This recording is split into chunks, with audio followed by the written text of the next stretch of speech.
one nation, under God, indivisible, with liberty and justice for all.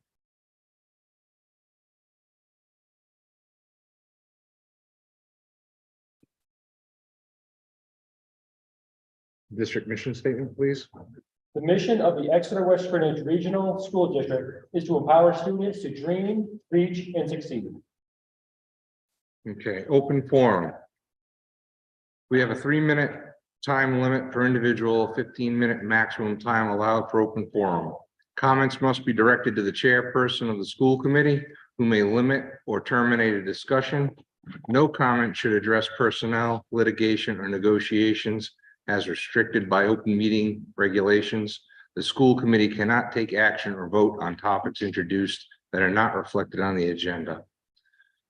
Anybody? Okay, now we get to some fun stuff.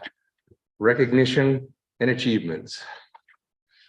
So the recognitions are for the Rhode Island Music Education Association All-State Music Program recognitions. And we do have both of our music educators from the junior senior high school present. Since this is band related, I'm going to ask if Mr. Charest would like to say a few words about the awards, and then we'll introduce the individuals, and we have a little something from the school committee. So, the Rhode Island Music Educators Association is one of the largest professional education associations in the state of Rhode Island. Myself and members, hundreds of teachers are involved in this one professional organization. Among the many things we do as part of our programming is we welcome students every fall to audition for these students that we're honoring tonight. Prepare a piece of music, a standardized piece of music based on their instrument. They're meant to mow the ground on Saturday before Thanksgiving, and then put one in front of the judge that they never met before, with a rubric and pointing system. Each one of the students received some of the highest points rules in each of their categories based on the instrument or the style of music they play or sing. And as a result, students were accepted into essentially what is an all-star musical group, where for one weekend in March, actually if you're a jazz, we're going to have a person. For one weekend in March, all of these students will descend on Providence and they'll play in different areas of the city. But on, I think it's March 26th, they will all give a large format concert in Veterans Memorial Auditorium in the city. They have very, very well known and very exceptional guest conductors. And they have a nice recording at the end. And of course, the experience of performing in these groups is one of the things that elevates level that we're at as musicians, as the if we didn't have these all-day experience as children, as teenagers, we probably would not be where we are today. Of course, it doesn't indicate that the students are going to career in music. It does indicate that they're incredibly skilled. They are among the best in the state of Rhode Island. So we are here to congratulate them tonight for their competitive auditions. Thank you. So let me introduce the individuals, and Mr. Kissinger, chairperson, has some certificates and a little something from the school committee. I'm going to start with our senior division. These are senior high school students. Devin Cranston, baritone saxophone.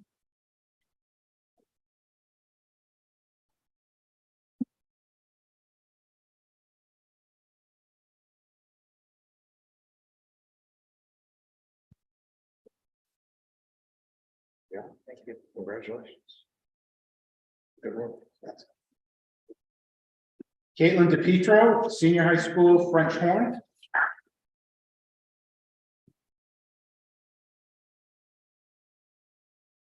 Good work. Also from the senior high school, Damon Durfee on violin.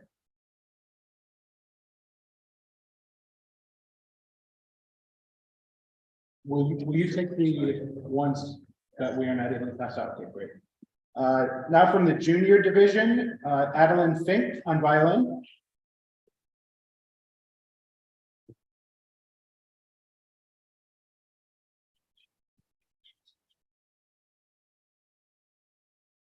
Genevieve Armitage on trumpet.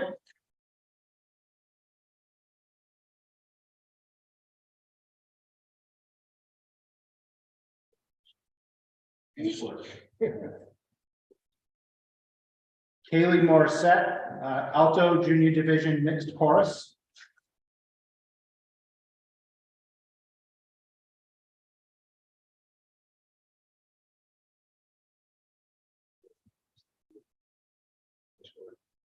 And Graham Griffiths, on bass.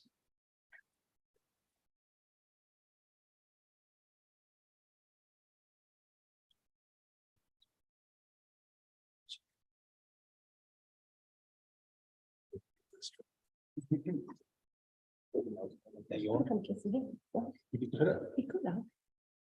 have. Congratulations. Congratulations, everybody.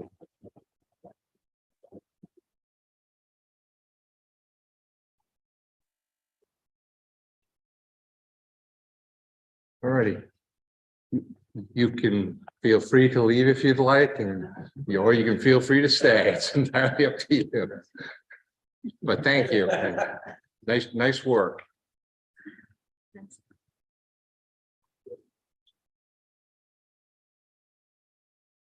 All righty. Okay. Thank you. Okay, next is the consent agenda. Okay, under consent, we have the approval of regular meeting minutes from January 10th and executive session minutes from the same date. We have several appointments. These are individuals that are replacing. We had 4 December retirements in Council 94. And then we also had 1 individual that did not complete her probationary period. So we have 5 positions to fill. There are 4 here. 1 remaining position that we completed interviews for today, and that will be on the next agenda. And then we are fully staffed at the moment. We have 1 resignation. You may recognize this was the appointment at our last meeting, and the day of the meeting, I received an email indicating that she changed her mind and wanted to stay in the position that she currently had. So that letter is in here, and that's the one that we were interviewing for today. We'll have a replacement for the next meeting. We have our monthly bills and 1 new family for homeschooling. And that is it. Okay, does anybody need anything pulled? The minutes, open and executive. Okay.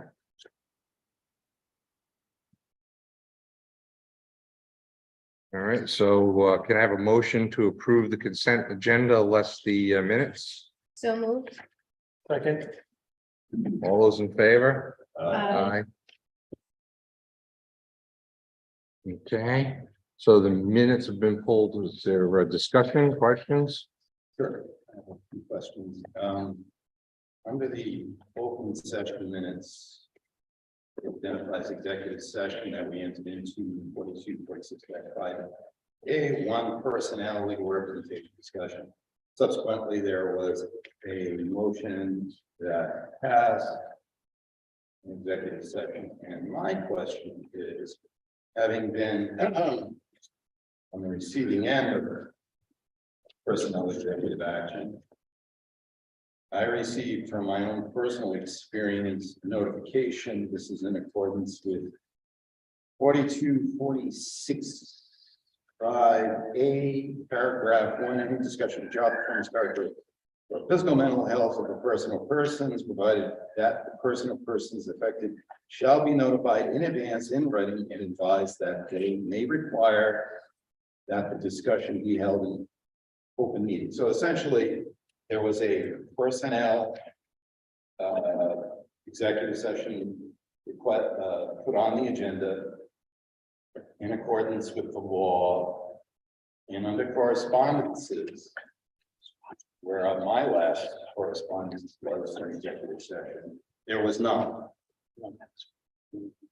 So the question then becomes, was there a notification sent to the personnel of which there was a subject in that executive session as identified by the vote? And if so, yeah, Was there a notification to personnel? Giving them the option of either having an open session or an executive session. They're not personnel. I had a conversation with the individual.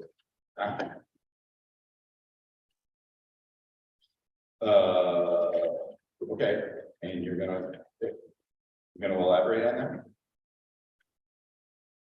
I don't know, can I? Sure. Are we referring to the student or are we referring to?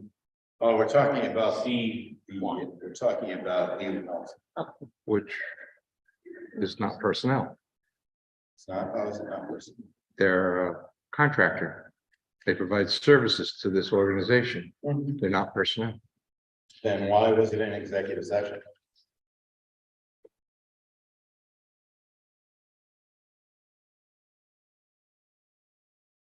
Oh, okay, so I can see where this is going. I think there's a contradiction here unless somebody wants to disagree that there's not a contradiction. And as a result, I think, I'm not sure either, so. so my understanding, we had a personnel action in which there were two items. There was the student issue, and then there was a whatever you call them, contractor, somebody who gets paid through the district, Yeah, they provide services to the district. and it remained an executive session. So if you claim that it's not a personnel action, then we should have reverted out of executive session. But we remained in executive session. The individual, according to our correspondences under the agenda, was not notified in writing per the law. And there was certainly a vote taken. And his name is in the motion. So it would be difficult for me to not think that there was a personnel action, that the individual was allowed the opportunity to have it in open session, but it was not. It was an executive session. There was a motion made that later on, with his name on it, that is identified in the public session, right? It's in the open session minutes. Right. Right, sure. So in the, after we came out of executive session, there was a disclosure of our two votes. And one of them was, had the individual's name in the motion. All right. So let me explain that I think there has been potentially here a problem in the execution of the executive session.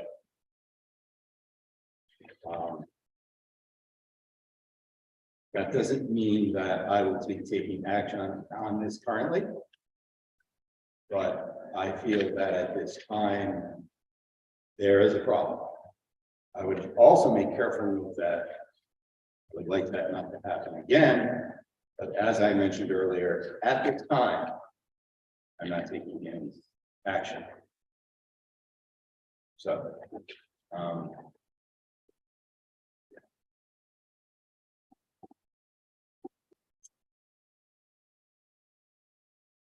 I think I'm done. So do I have a motion to approve the meeting minutes from the last session? I'll make a motion. Second. To accept both minutes, right? Yeah, both minutes, yes. Regular and Executive, executive. that's the motion, right? Yep.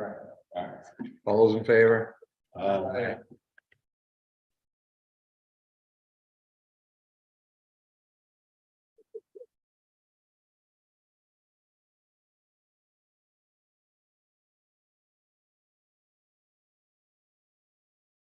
Okay, correspondence.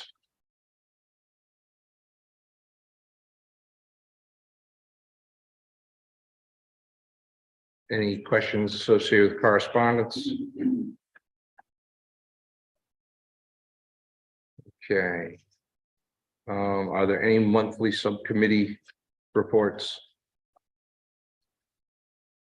So since the capital project subcommittee Since the last meeting of the capital project building committee on December 21st, we have not been able to come up with a quorum to meet again. And so there was no meeting for the month of January. There is a proposed meeting date of February 2nd. And we are employing committee members to consider volunteering their expertise on the capital project building committee. So despite the fact that there was not a meeting in the month of January, work has continued, most notably in the auditorium. And on January 13th, the sound system contractor, electrician, and general contractor met with the fine arts department.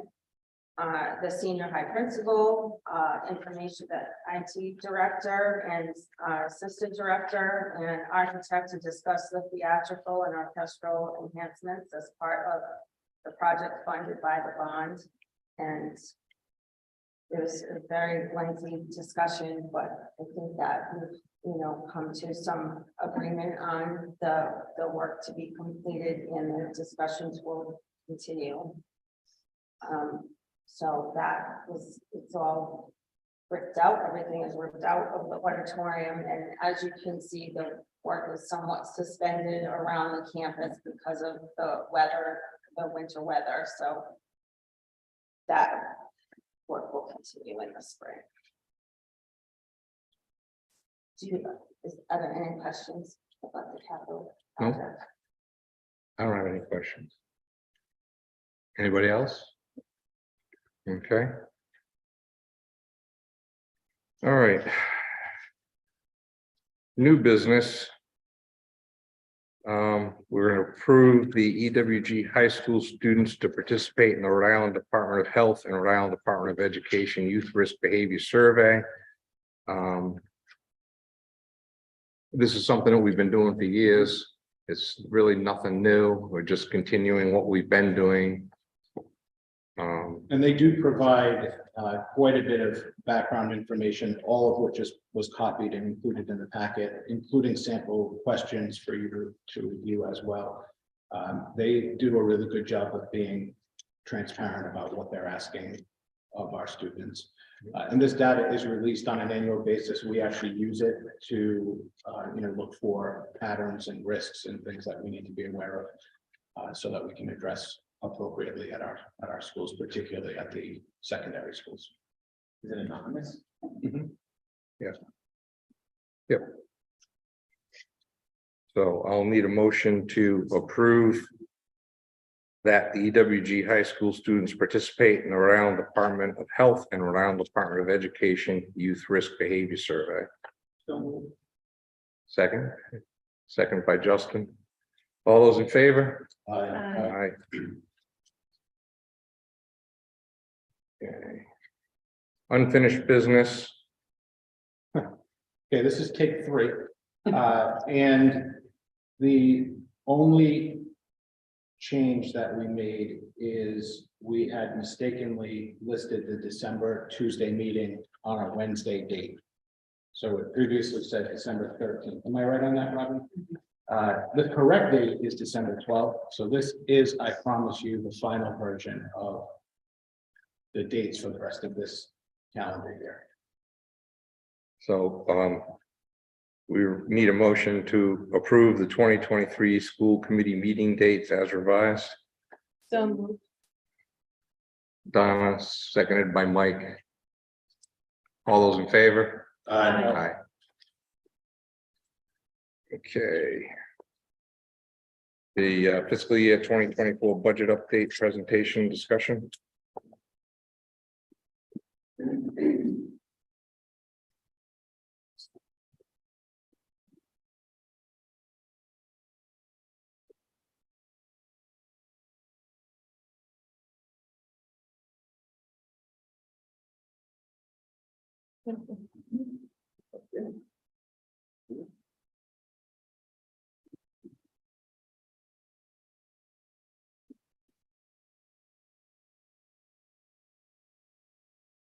So what I passed out, just so that you have it as a reference, is the exact same version of the first draft of the budget that was included in your binders. There's nothing different on this particular copy. I just wanted everybody to have it as a reference point. And I want to just share the progress that we've made. And I promise I have new copies and updated copies that I will pass out as we get to the various documents that I'll review.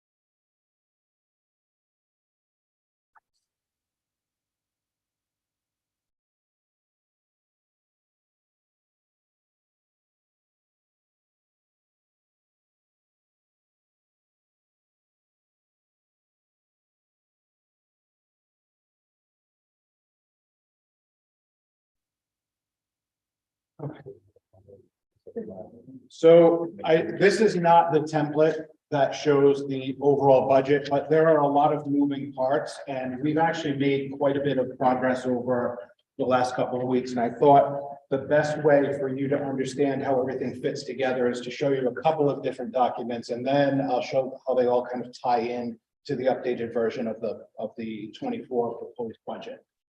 This is the budget projection document that Tish uses when she does the updates for the current year budget. And you'll notice that the date at the top says February 14th. This is a draft. Some of these numbers might change based on expenditures that occur over the month of January up to the point where Tish actually finalizes this. But what I want to look at is a couple of items starting in the revenue column. This should not be a surprise. This was also in the last budget update. But we had a couple of different areas in our revenues that came in higher than what was budgeted for FY23. And some of that came through in the final approved state budget in two particular areas, one being the funding formula. That's highlighted here. We also had an increase in regional transportation, an increase of just about $400,000. That was totally unexpected, and it was moving us towards full funding of the regional transportation line. I will tell you, I don't have a copy of this, but I will tell you that the governor's proposed budget, the initial draft, which never ends up being the final version, does again increase regional transportation by a significant amount to get us to the 50% mark, which is what the target is. So if that goes through, we could potentially be looking at an additional increase in regional transportation. That may be offset by the fact that they are no longer going to level fund us based on enrollment. I know they talked about that at the Saturday event that some of you went to as well. So, you know, we have the potential for there to be a decrease based on enrollment figures. That should happen across the state in pretty much every single district. But that potentially will be offset by moving the regional transportation funding to the 50% mark, which again, we've been fighting for a long time. But anyway, we did, as expected, have some increased revenues, which are really helping us in terms of building next year's budget as well. And then I previously reported that we had additional career and technical tuitions beyond what we budgeted for. We did have a couple of new programs that were approved late in the process last year, and we had some additional kids that signed up and were accepted. So even after what just happened? Oh, that's correct. All right, I don't have my glasses on. So even after we pulled out the kids that left the program, we still had about $130,000 increase in revenue from career and tech tuitions for kids that are attending our school from other districts. So the increase in revenue is pretty significant, $780,907. And then I also want to focus on the expenses. Now, we've basically assumed that we will spend what was budgeted on most of our lines. And that's because we can't really predict. It's not that everything that we purchase is split up into 10 evenly distributed expenses, right? A lot of the balance in some of those accounts are because things haven't come up yet, right? The second semester at the high school hasn't started. We haven't purchased all of the materials that are needed for all the courses that are running in the second semester, so on and so forth. But in the wages and benefits line, we are projecting some balances. And we are projecting these balances because of some things that occurred from the start of the school year that, again, were unanticipated. And that includes individual teachers who left the district. We had some top step teachers who put in for their retirement, not expected, not budgeted for. We had a teacher that resigned mid-year at Metcalf. They've all been replaced with significantly cheaper replacements. And so we have a good amount of savings that we're projecting.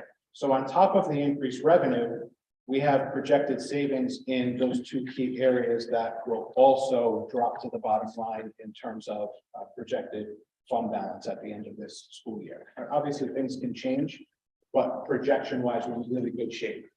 I want to just note that we had 4 individuals from Council 94 who retired in December. And typically, based on contract language, anything that they're entitled to after their retirement, they need to wait until the first pay period of the next fiscal year. And so these individuals, we actually budgeted for their entitlements in the FY24 budget. But because we are projecting these pretty significant balances in wages and benefits, I've authorized the payout of those individuals now. And that equates to this amount, about $64,000. It's contractual and it's related to unused sick time and unused vacation time. And so by paying that out now, which we are able to, the contract says that they will get paid no later than the first pay period of the next fiscal year. But by authorizing the payout now, I was also able to pull those expenses out of the FY24 budget, which you will see when we look at the progress that we made so far in that regard. So when all is said and done, we are projecting a pretty healthy balance for the end of this school year. We have a draft balance for the end of the last fiscal year of just over 1.5 million. And then we have already assigned $230,000 as a revenue to the current year budget. That was something that the school committee did when we were developing the budget for this current year around this time last year. So that comes off. The school committee has already authorized a $500,000 transfer so that we could address some of the safety concerns or the safety enhancements that were recommended through the assessments that we did at the start of the school year. And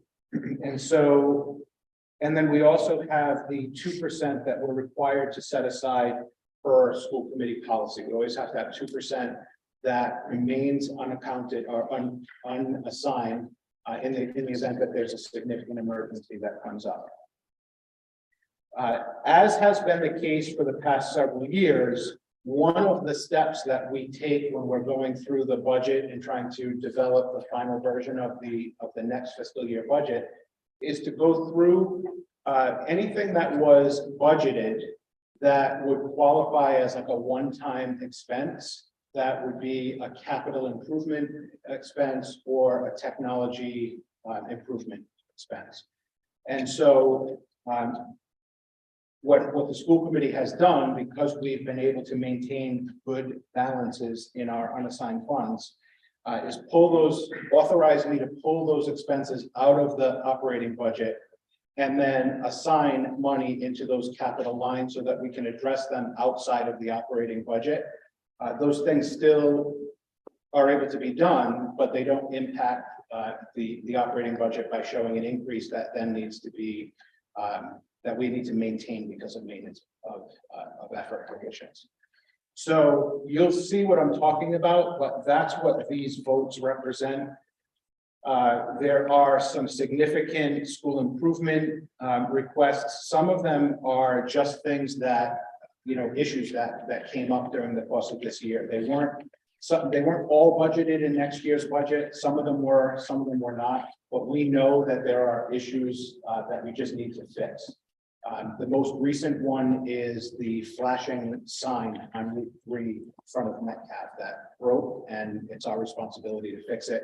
It's about $3,500 of unbudgeted expenses. That's what that capital improvement line is for unanticipated emergency expenses. You will also see some technology items, which I'm going to suggest get pulled out of the operating budget that will reduce the impact to the taxpayers, and we fund through the capital reserve technology account, again, like we've done for the past several years. We also found out that we're about $1,500 short in our debt service account. For whatever reason, we have the projections that debt service bills were included in the operating budget, but we're about $1,500 short. So we just have to transfer that money into the account to make it whole. And then you will see, and again, I'll talk about it later, you will see a request for an assignment of $55,000 to purchase a career and technical transportation vehicle. This is an example of an expense now that will save us money in the long run. The more CTE programs that we have, the more kids are required to go to various competitions, FFA competitions. We just have the child development program that was approved. Those children need to be transported to our elementary schools so that they can get their career experience. That expense alone is about $12,000 a year to hire a bus from the bus company. So if we have our own CTE vehicle, it's a one-time expense. Yes, we need to put gas in it. But in the long run, it will save us money because the transportation requirements for all of these different events that are necessary for the CTE programs will continue. So over time, it will be a savings. So these are the amounts of money that I'm going to propose that you transfer to these various lines.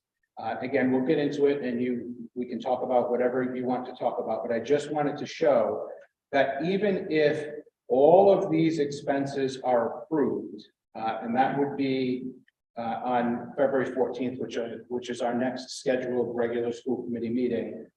And if we maintain the set aside that we're required to maintain, we would still be sitting on about $750,000 in unassigned fund balance above and beyond the 2% emergency reserve that we're required to keep. So we remain in a really good place overall. And again, that's even with all of these assignments, if you so choose. Okay, any questions on this document? Tish will update it based on new expenses that have occurred over the previous month and maybe some minor changes, but this is the draft for the February 14th report. Paul? I heard last week that the governor's budget had come out. Yeah. Did you see the preliminary numbers broken down by school district? Yes. What was ours? It is not identical. Ours shows an increase. And it's a pretty substantial increase. The bulk of it is because of the proposal to bump up regional transportation to the full 50% mark. Again, the governor's budget. Busing, so it would be like tuition. You know what I mean? So in other words, I see that increase under regional busing. Was there any other beyond regional busing? So this increase, let me just be clear about this. This increase is for the current fiscal year. There were increases for FY23. Okay. Based on what was passed last year by the General Assembly. So those are legit increases that are The proposed year. the proposed increases actually show another increase in regional transportation Oh, is that right? above this.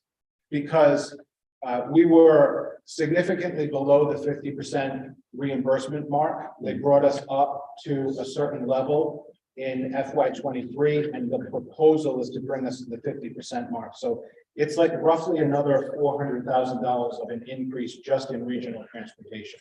Sure, I guess I wasn't specific enough, so it's on their, the line, does the governor's budget, does it reflect a state aid formula number? It does, and that is also showing an increase as well. So they've made a couple of, yeah, it's about $800,000 is what they're showing overall. 6,000. Sure. Well, that's good. But again, you know, it's a really great place to start, but we all know that the governor's proposal is never where we eventually land, so we'll continue to monitor that, but it's always a good sign when we start off higher than where we are in the current year. You're saying it includes the transportation. Yeah, that 896 includes everything, transportation funding formula. So, are we allowed? Forgive me for not knowing, but I should. So that is state aid. Does that allow us to pay on the debt service? Is that item, that line item is kept separate, correct?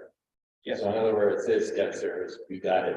Yeah. It's there, and then we got an increase. So I would imagine because there's an increase in the state aid, and I'm presuming right, it's gonna stay there.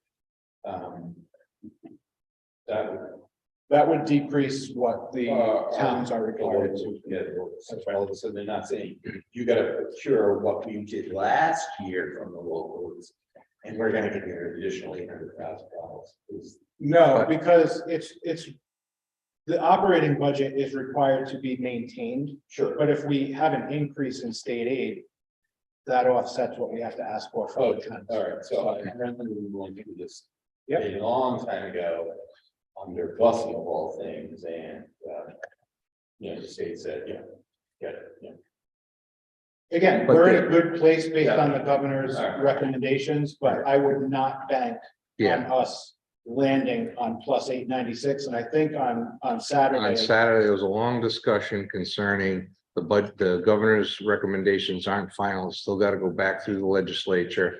And there is discussion that the level funding, as Jim had previously mentioned, due to COVID, they're going to step off of that. So they are expecting there to be a decline in the funding formula due to, you know, they're not going to level fund based on the student population anymore. So we could see a decrease there. So whatever the number is, we won't really know until later in the year, probably May, June. And, you know, right now it's fairly healthy, but it could decline.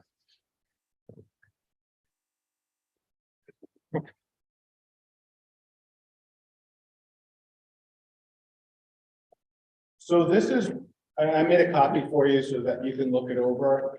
But these are the very specific items that I have either flagged because they are included in the operating budget.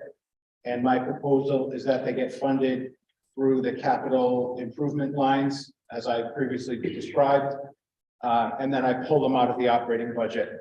But I wanted you to know exactly what those items were. And it includes several items for capital school improvement. All of the items that are not highlighted in yellow are items that currently remain in the operating budget request for next year, because I have not pulled them yet. I need to have a school committee action to allow these things to be paid for out of the capital account. For a transfer of unassigned fund balance, and then I will go in and pull. But I will show you what the impact on the proposed budget for next year will be if we take action as I'm going to recommend to the committee. So you'll see that a lot of these things are pretty small, but some of the more significant ones include our telephone system, which is really out of date. And requires some significant work. And then there are several items that have been identified either because we already know that they need repair. For example, I told you about the flashing light on Route 3 before Metcalf. We've had an issue with the hot water heater at Metcalf. There's a boiler door at the junior senior high school that needs to be repaired. So some of these things just must be done. And Tish worked with Steve Bailey to develop a comprehensive list so that we're not being peppered with, various requests throughout the year. Give us a list so that we can try to address everything at once. Make sure that we have the right amount of funding in that line so that as these things come up, we can just replace, repair, and be on our way.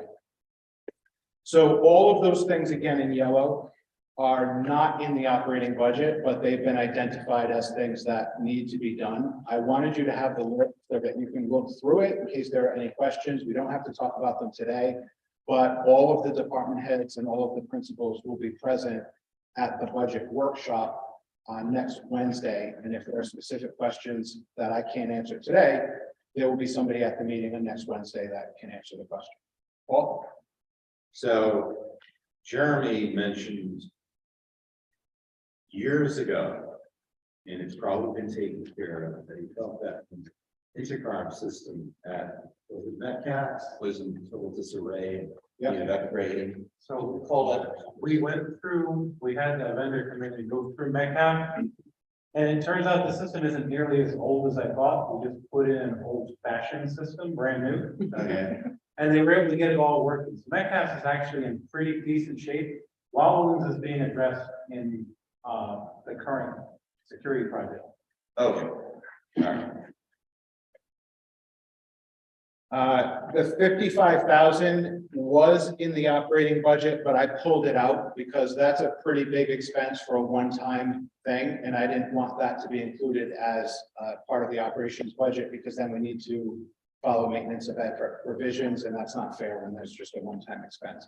So you'll see that that request will be separate, but it's not a capital school improvement request and it's not a capital technology request. It's a totally separate, just assignment of unassigned fund balance to purchase that vehicle, which again is a way that we spend money in order to save money in the long term. It's a shame. It's a shame I didn't know about this about a year and a half ago. I didn't know about it a year and a half ago. Because we got rid of a brand new 15-passenger van with all of about 6,000 miles on it because it wasn't being used. So, That would have been perfect. and you pay $55,000 for it, but 6,000 miles later and, virtually brand new, it's worth about half that. And I think if you look at this list, even I know that I've spoken with individual members who have identified, I think Mr. McFadden pointed out the fascia boards outside the, or was it you? Me. Outside the gym area at the junior senior high school. So again, we keep track of all of those things, but just to have it all in one spot so that we can address these ongoing maintenance issues is really our goal. Then we also have the separate line for technology. That actually has gone down a bit from previous years, but we wanted to complete the replacement of all of the servers. Also move the HVAC control server that needs to be replaced as well, but that's not really computer technology, so that's why it's under the capital school improvement account. And then last year we replaced and installed they're called touch view screens for instruction in all of the elementary Metcalf classrooms through this process. And now it's the junior senior high school time, but that is a lot of classrooms. So my recommendation is that we split those expenses. It's about $160,000 worth, but we split them over 2 years. So, which I've indicated over here, it's 161,100. So I'm projecting 8550 per year for 2 years. And again, if we have the money in cap tech improvement, then it's out of the operations budget, doesn't impact maintenance of effort when we get the projects done. And if we approve those transfers, we don't have to wait until the new fiscal year starts on July first. We can actually place the orders and hopefully get past some supply line issues because we've had those. And we can address these projects right away.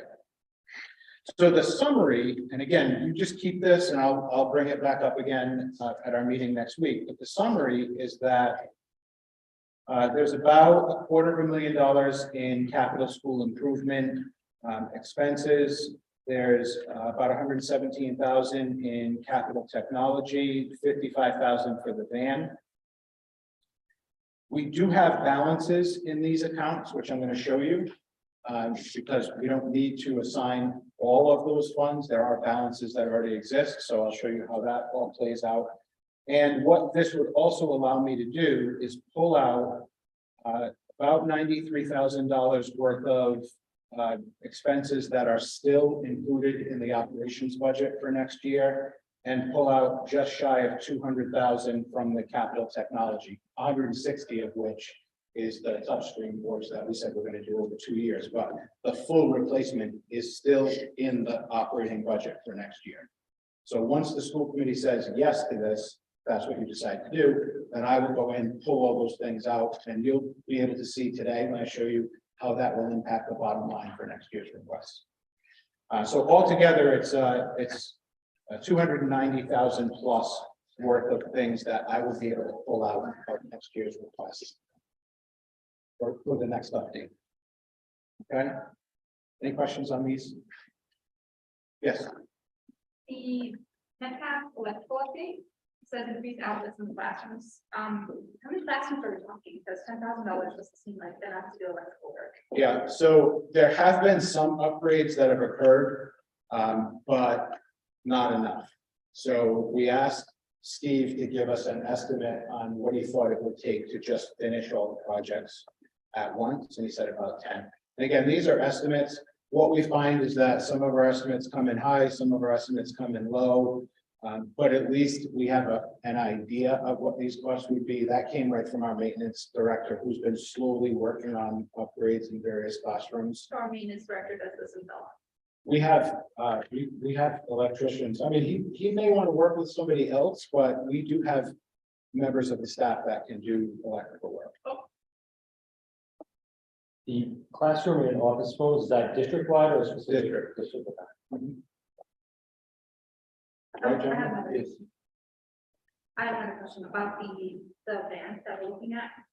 How many seats would it be enough to actually accommodate the anticipated student need, or would it Yeah. just be like 6 kids and then? No, it's a 15-passenger van that we were looking at, and 15 passengers is sufficient to transport any group of kids that we have going to various competitions or kids that need to be transported to the elementary schools for their field experience for childcare. 15 is the request that we got from the CTE department. Yeah. Is it limited to the CTE department or is it not allowed? Well, I mean, we have a van for special education that we sometimes use for other things, but it's a little bit smaller. So we're purchasing it primarily for CTE, but if CTE doesn't need it on a particular day and there's a need somewhere else, we certainly do that. I know, for example, over the past couple of years with the shortage of buses and bus drivers, transporting like our tennis team has been an issue. And so we've used the special education van multiple times to transport small athletic teams. And it's been helpful, right? We don't have the buses, we don't have the drivers, but we have an alternative. This would just be another alternative, and it would actually seat more kids. So in the event that we needed it for a different competition, athletic competition, we have it. We're discussing this. Yeah, I'm just kind of giving you an overview. Next time, But next Wednesday, when all of the department heads are here and all of the principals are here, any specific questions that you have, the expertise will be in the room to be able to address them. Say that again. Who's trying? So that requires a special license. We do have a couple of people in the district who have the special license, and we have others who have agreed to get the special license in order to drive it. Okay, all right, let me move out of this.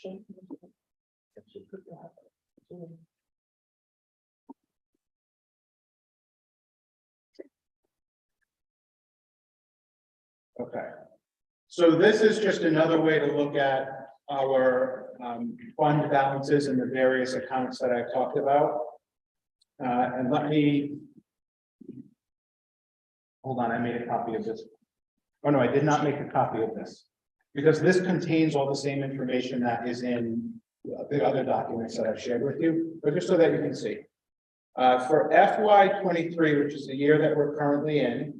Again, these numbers match with what you have on different documents in front of you. This is the draft audit balance for the end of fiscal year '22. We are required to maintain 2% of our operating budget. We are projecting an ending operating balance, which you saw on the first document. That's Tish's February 14th draft summary report. You have already authorized $230,000 for the current fiscal year as a revenue. So that's on this year's budget sheet. These are the votes that I'm going to ask for to transfer money into the capital reserve school improvement, capital reserve technology. This is the vote that you've already taken for the safety enhancements, the $500,000. The $1,500 is for the debt service shortfall that we need, and then the $55,000 for the van, for the CTE van. I don't have the number on this. Tish will work on it over the next couple of weeks, but we did assign money for emergency communications. This was a while back, and those emergency communications have all been purchased. We've had the training. They're in the hands of all the individuals that have been assigned to them, but we assigned a higher amount than we actually spent. They came in cheaper than what we originally anticipated. So that money is still sitting in the emergency communication line, and we're going to ask you to unassign it so that it can just go back to the bottom line and add to our unassigned fund balance, because there's no need to have it in there anymore. We purchased what we needed from that account. So even without that number, it still puts us at $744,132, which matches the February 14th number that is on the report that Tish will update for next meeting. And then on the right-hand side, I'll just kind of go through all of the accounts that we have. We have the capital housing aid account. And there was a balance in that account based on some projects that were done in the previous year. We haven't used that money at all because now we're working on bond expenses. And then you voted in August of '22 to transfer $500,000 for school safety enhancements. So that's where that comes from. And then once we spend that money, we are going to get a significant reimbursement from the state that will go right back into that account, and it will allow us to move to the second tier safety enhancements that I indicated when I did a summary of our assessments that we did at the start of the school year. In terms of OPEB, that's other post-employment benefits. Let me just see where we were. Okay, so we have a good balance in that account. It's about $894,000 in that account after what was pulled out of that account for the FY '23 budget. And so we're not looking to make a transfer into that account because we're in a good place at this point.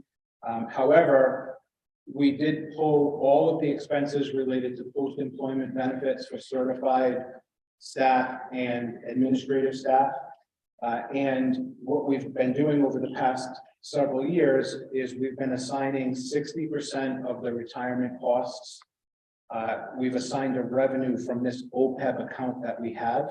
The purpose of that account is to fund post-employment benefits.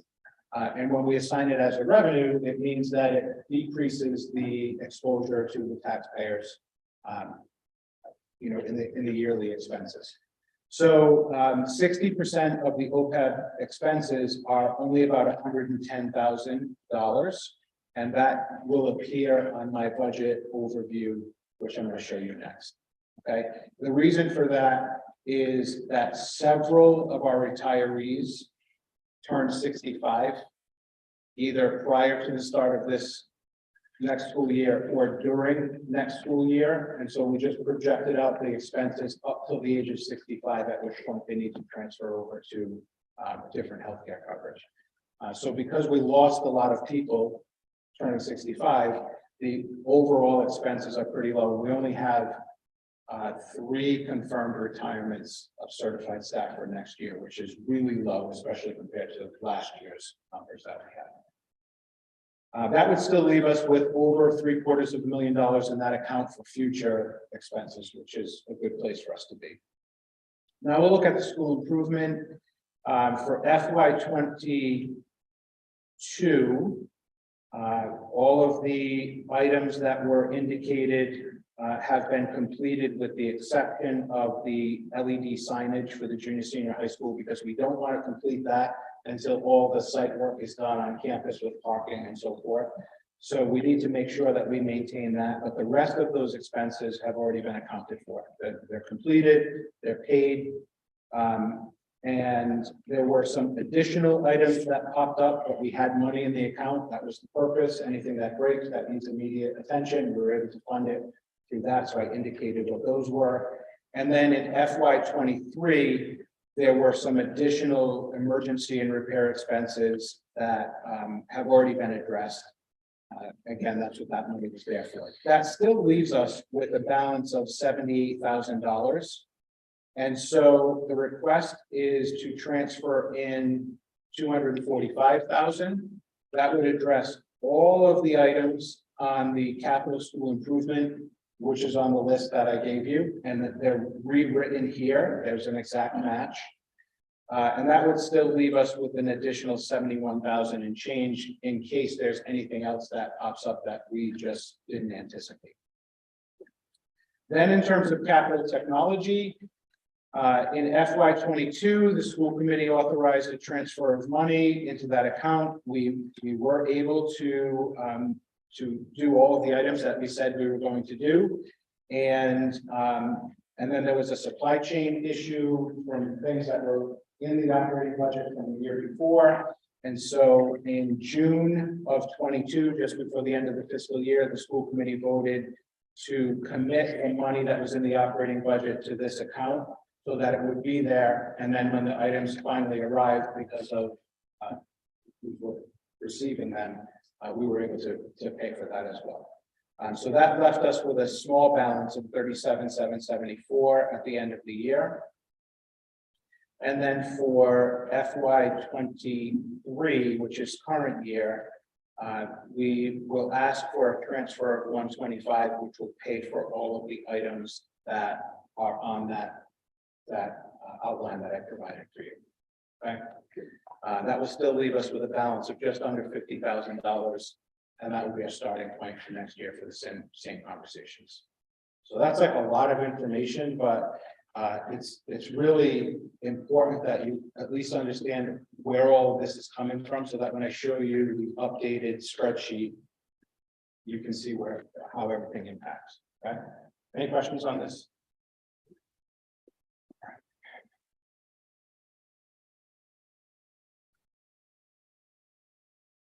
So now let's get into what you're all waiting for.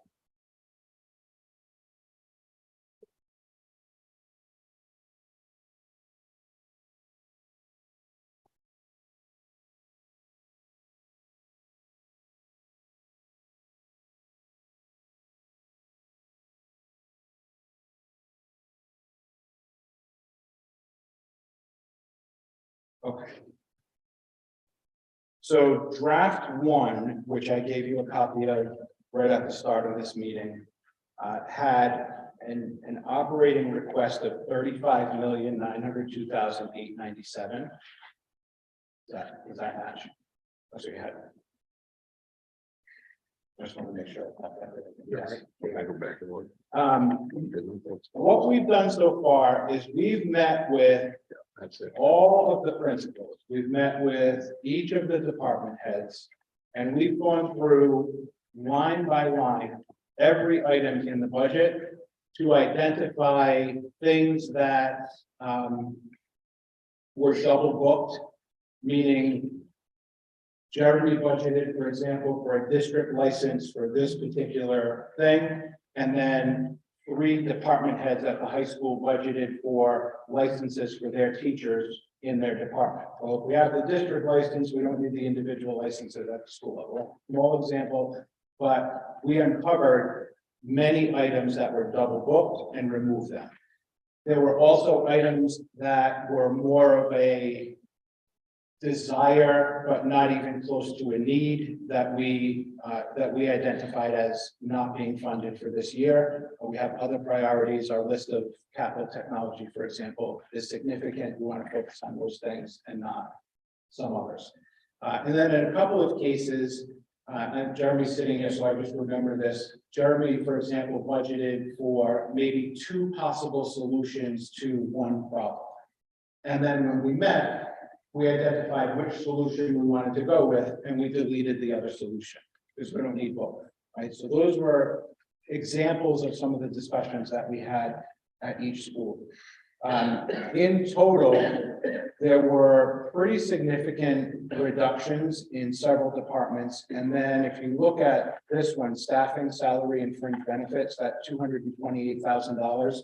So that accounts for retirements that came to us after the start of the school year, like the individuals that said they were retiring at the end of this year were still in the operating budget for next year. We've pulled them out, replaced them with lower step teachers.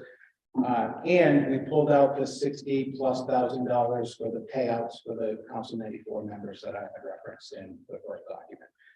So in total, we pulled out about $228,000 in salary and fringe benefits.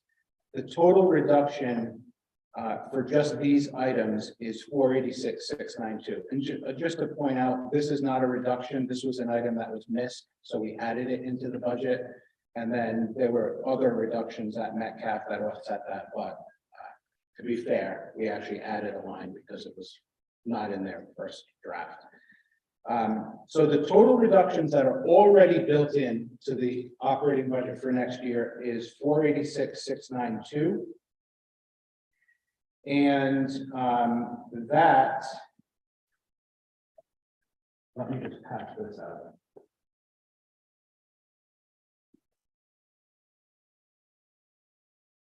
Trying to make this easy, but there's a lot of things. So.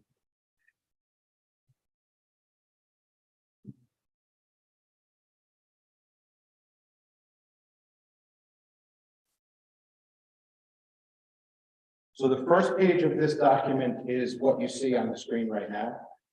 And then if you flip the page, that is the draft that includes these $486,692 worth of reductions, which puts us at $35,416,205. Okay. With that, the impact to the 2 towns with using the rolling average is the overall budget is just under 4%. Exeter is at 4.36%. They would have been at 4.75, except for the rolling average. West Greenwich is at 3.61. That's just with those $268,000 worth of cuts. Or $486,000 worth of cuts. Now, the next thing is that we talked about capital school improvement and capital tech reassignments. And that would allow us to pull another $290,695 out of the operating request, which I have not done yet. But if those transfers are made, that's the amount that I'll pull out of next year. So the next page represents the draft If that 290,695 is pulled out, then the operating request goes to 35,125,510. So I'll just plug it in, 35,125,510. And if we go down, now we're under 3% as an overall, with 3.31% to Exeter, 2.57% to West Greenwich. So that's just with the 290,000 for the capital reassignment, for the technology expenses and the school improvement expenses. Okay, and then you have that copy as well. Okay. Then, here are some of the things that we are continuing to monitor. We are looking at health care. We actually budgeted for a 4% increase just based on some initial projections. That is about $360,000, about $90,000 per percent, roughly is the increase. We budgeted 4%. At this point, we believe that we will not need to budget the full 4%. Whether it's 3%, 2%, we'll have a better idea as we get closer to actual vote time. Yes. This seems like an opportune moment to ask, what is the healthcare fund balance right now? I don't have that with me. I don't know. I can email that to you tomorrow, though. I don't have it with me, but I can email it to you tomorrow. Everyone. Mhm. Sure. This is the one where it's usually running around $2 million. Yeah, we've been around there, and we are required to maintain a good amount in there to cover, like a certain number of months of healthcare. Sure. That there's an issue. Passed at such a level that we said, okay, we're beyond the advisory and. Yep. withdrawal. And so what we've been doing with those withdrawals is withdrawing and assigning it to the OPEB account. Because we're withdrawing healthcare money to put in a line to fund healthcare costs for our retirees. And that's how we've been able to include this additional revenue that we were never including before in that account. So we haven't looked at that. I don't have it memorized, but it's not a secret. We'll get it to you. Did we ever withdraw it to reduce the overall operational budget? No. So it's gonna be okay with that. I think at one point we did some capital projects and then we Early on. decided we were never going to do that again. If you could just send us that. Yeah. So I'm just, again, these are things that we're looking at and I will continue to monitor and make some decisions along the way, but I just want you to have an idea of everything that is, all the moving parts and how it's contributing to the bottom line. So even if we're able to reduce the 4% budgeted increase to 3%, that's an additional $90,000 in savings. Without giving it away, there is a special education program that will be presented to you at the next school committee meeting. Our director is going to be here. And she has a proposal for a new program on site at the junior senior high school that has an expense attached to it. But if the program is on campus, there are also savings that are attached to it. So if it costs $100,000 to run, she is projecting a savings of about $200,000. So you spend a little money to save money. She's going to present that at the next meeting. I think it's fantastic. I can't imagine that anybody's going to say, no, we shouldn't do that, but I'll let you listen to her presentation because it's her baby. And then with your agreement, I will make the adjustments in the budget by adding in the additional expenses, but then pulling out the budgeted costs that will be projected as savings. And I'm estimating low that it would be about $100,000 worth of savings in that respect. So that's something for you to look forward to. And so the additional $190,000 worth of reductions would put us at this amount, 35,896. 34. Yeah, 34. You got it right on the next Yeah, sheet, but I know it's right on the, in the document, but I put a subtraction sign in there by mistake. 34,935,510, right? So the next page shows 34,935,510, which accounts for this additional $190,000 in potential savings. So let me just plug that in so everybody can see. 34,935.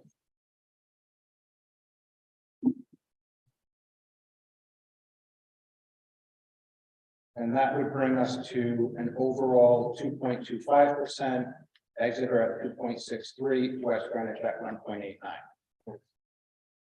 And then the final thing, is that different? Not even.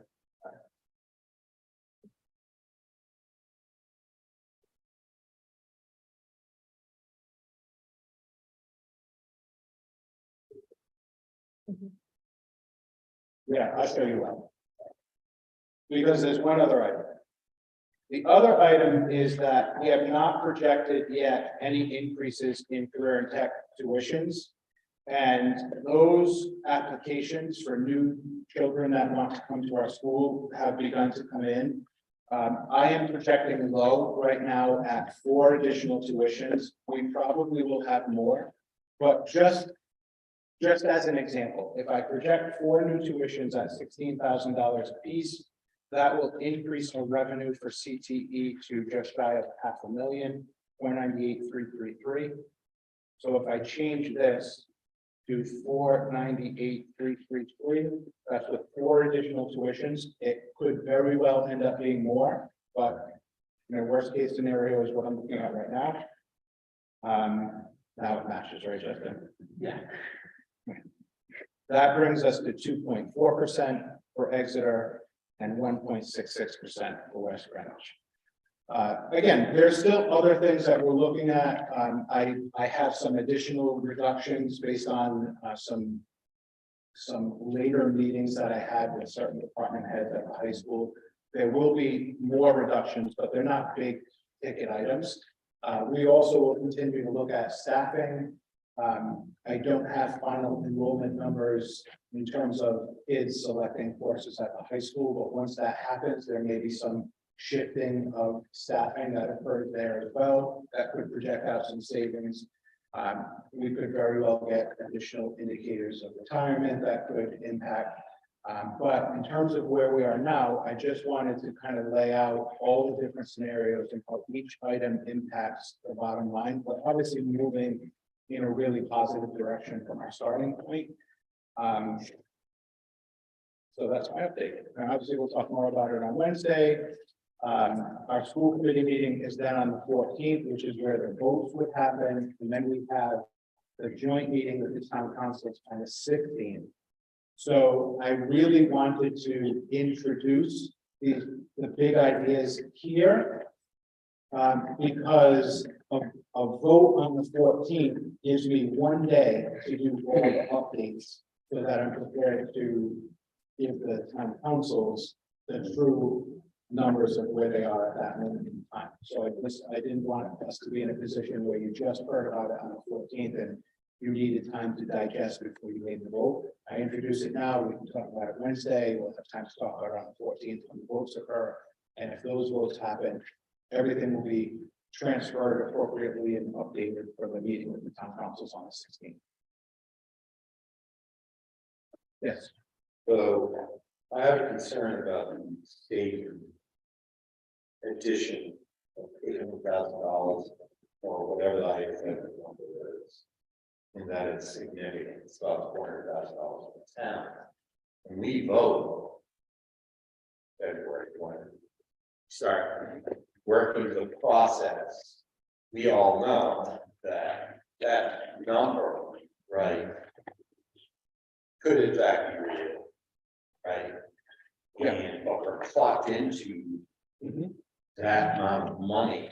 Yeah. As far as the appropriation vote, right? I mean, there's no getting around it. So how are we, or what are we doing? How are we going to manage with additional funds come from the state. So we're, Or reductions, because we have that potential too. But We have the potential for some reductions there too. and I understand that, but as far as voting, the whole process starts getting executed and is basically embedded in cement. Before that number is actually now in the past, we've always thought that we're lucky to get what we get, Now we look like we're getting, but we're projecting last year's number, right? well, let me just, I want to address that. I am right now still projecting level funding from last year, which I do every year. Sure. At this time, Yeah. even after the governor releases his first round draft. Sure. Because once the governor releases that draft, which occurred, a Couple days ago, Yeah, it was just a like couple Thursday, I think it was Thursday. there are a lot of discussions that happen, and we still have about a month and a couple of weeks before we get to vote time for our budget. Which, Um, in truth, it's about March. yeah, February 28th Yeah, is when the school committee votes. Okay, February 28th. So there's a lot of time between now and February 28th, where I will continue to get additional information on how much we can rely on the governor's projections. We'll get Rhode Island Department of Ed projections as well. We have meetings scheduled with the finance committee, legislators through the superintendent's association. I'll have a better understanding of what we can legitimately bank on. Okay. And based on that information, I will present it to the school committee, and if we are pretty confident that we're going to have an increase, which right now is showing 896, Mhm. but trust me, it won't be 896, because there's going to be reductions in funding formula because of enrollment numbers in the state. But let's suppose that it's gonna be $400,000, and we can pretty confidently bank on the fact that we're gonna have an additional 400,000 in revenue, then we'll build in the additional 400,000 in revenue. Which is still a gamble, because the legislature will not pass their final approved state budget for education until after our all-day referendum. So we just want to make the most educated decisions that we can. Right now, I didn't make any changes to last year's, which is what I always do. Because the governor's budget just came out and we haven't had any discussions behind the scenes to get a sense of where is it actually going to land. It won't be 896. Sure. But will it be zero? Will it be 400,000? We'll talk about it and we'll come to agreement as a group about what you want to include as the revenue based on the information that I have. And that certainly, the increase in revenue from state aid, if that comes to fruition, would really lower the impact to the two towns as well. Because every additional revenue has the same effect as a decreased expense. So that's something for us to continue to monitor as well. So we're on the same page.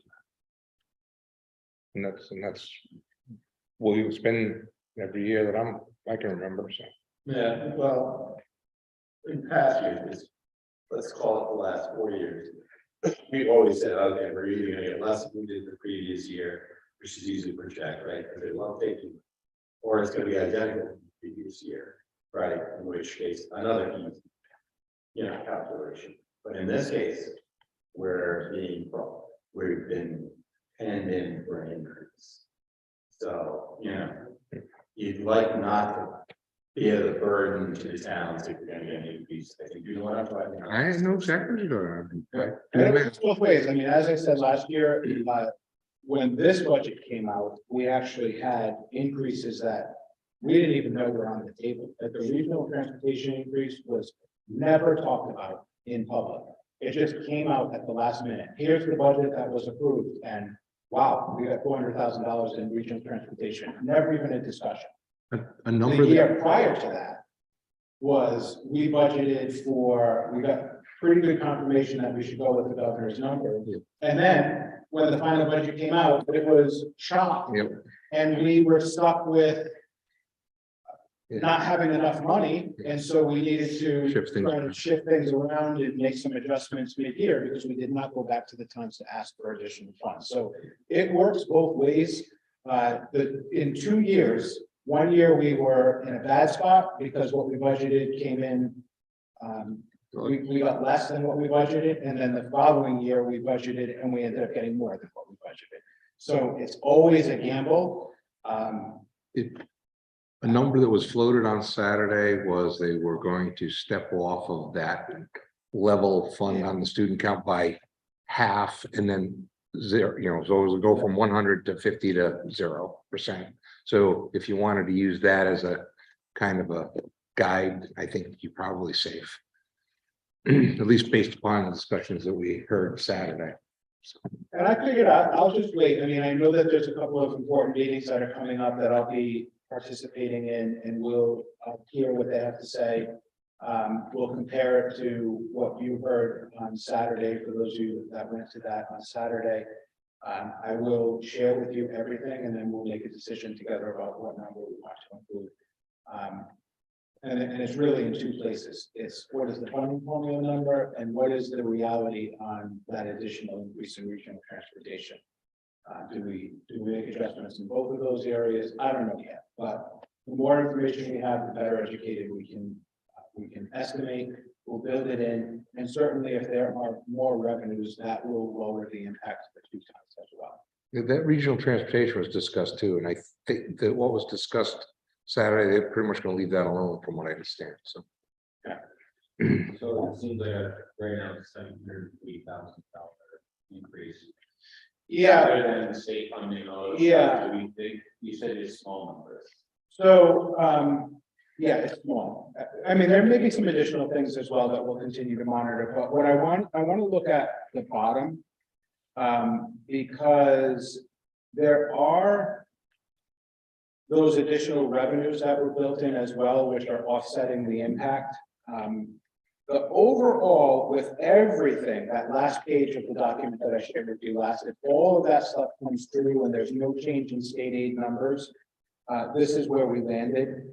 And it shows an overall impact to the two towns of 562,013. Because remember, it's what are the additional expenses? What are the additional revenues? The difference between those two is the impact on the two towns. And that is at 562,013 with all the changes that we're already looking at or have already solidified. Of that 562,000, remember that about 300,000 of it is the second step of the bond.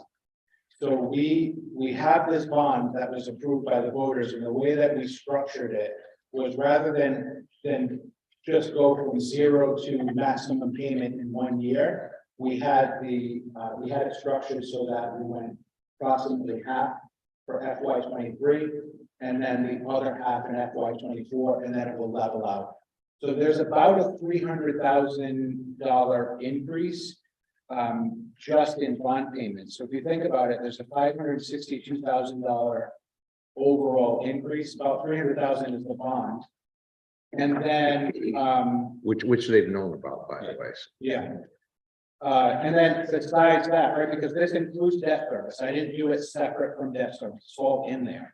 On top of that, remember that we also budgeted 4% for an increase in healthcare. And with this, on this page, it's 3% because I'm estimating that we'll be able to pull out a minimum of 1.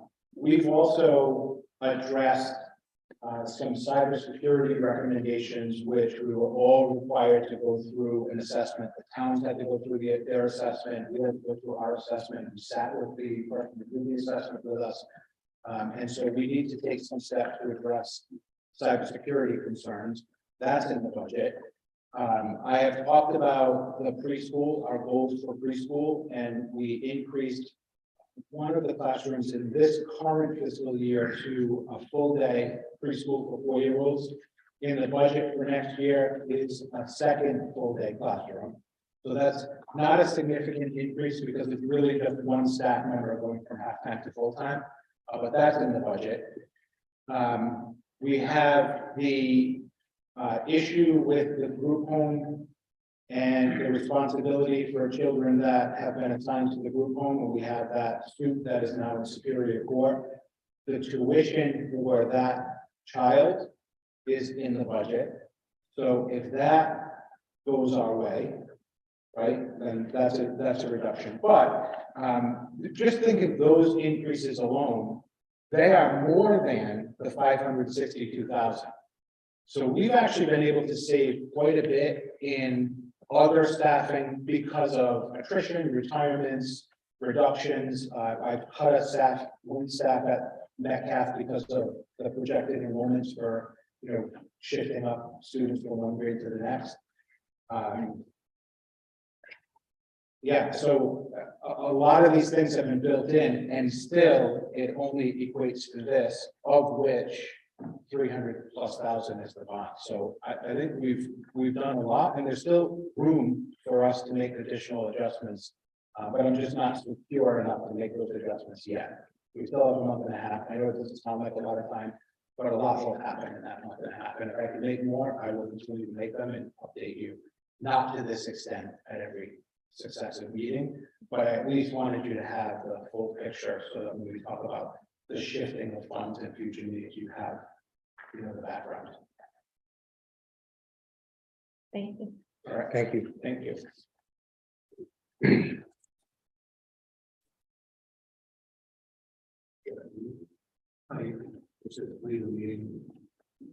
We're here.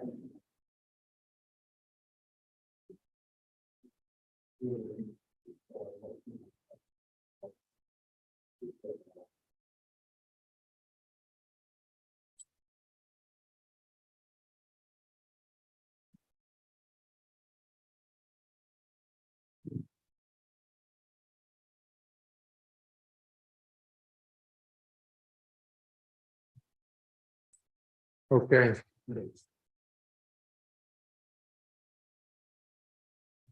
Is there any updates on the capital project bond update discussion, or we talked about it earlier, I think we're pretty all set there. Okay. All right. Important dates and meetings. Next Wednesday, the February 1st, we have the 2023 budget workshop. That's here, correct? Tuesday, February 14th, 2023 is his next school committee meeting. Thursday, February 16th is the joint school committee town meetings. Town council meetings, and on Tuesday, February 28th is the last school committee meeting for the month of February, and that's the meeting where we will adopt the budget. There's no need for executive session this evening. So at this point, I'll take a motion to adjourn. And Mike, seconded by Kevin, all in favor? Aye.